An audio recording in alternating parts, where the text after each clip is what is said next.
Hi, my name is Isabel Folger. I'm 12 years old and I'm a writer. I've been creating stories, coming up with stories pretty much my entire life, but the first story I remember really developing and structuring was a story called Fish for Dinner, which I wrote when I was 6. When I was in 5th grade, I won 2nd place in my school's poetry contest. But other than that, Stone Soup is really the biggest acknowledgement I've ever received for my writing. So when I first learned that I was going to be published in Stone Soup, I had gotten the mail that day because ever since I got my letter that said that Stone Soup was considering my story for publication, I was at the edge of my seat running to get the mail every day, waiting for that letter to arrive. And so once I got my letter, I was immediately thrilled just to see that it was from Stone Soup. And I ran inside and I ripped it open, and it was very professional, which got me even more excited. I was in 5th grade, so this was 2 years ago. And it said, congratulations, your work is going to be published in Stone Soup. And it had some more following details.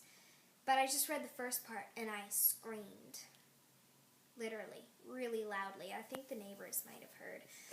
It was definitely the highlight in my passion for writing and also my childhood.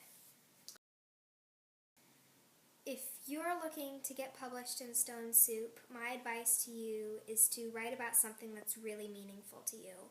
When I write about something that's important to me, something that maybe relates to something I had to go through or something I am going through and overcoming, then it enriches the quality of my writing so much.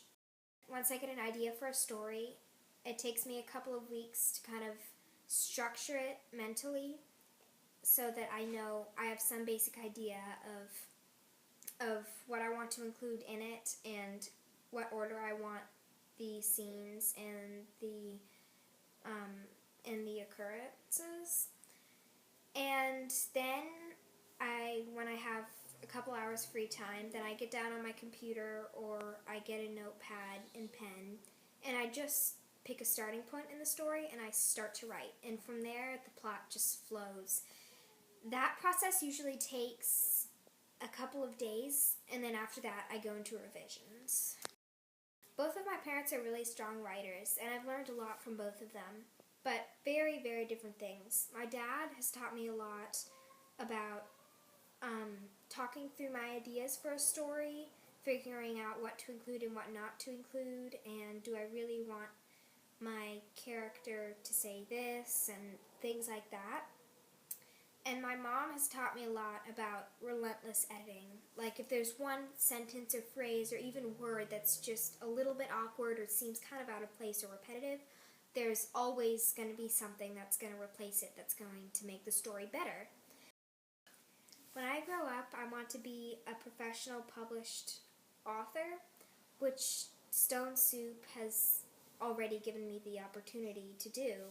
So in a way, I'm kind of living my dream already, but I really want to continue that. And I know that the world of literature and publishing is really, really competitive, but I think, and Stone Soup has taught me, that if I set my mind to something, if I have a motivation, which I do, then I can really accomplish anything.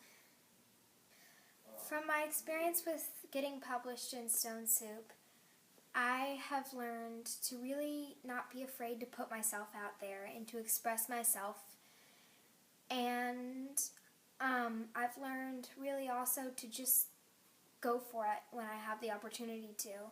When I think back to 2 years ago when my teacher recommended I submit one of my stories to Stone Soup, and I think, wow, if I hadn't just gone for it and put the effort in to give myself that opportunity, then none of this ever would have happened. I want to thank everyone who goes into the production of Stone Soup for giving kids the opportunity to have their voices heard.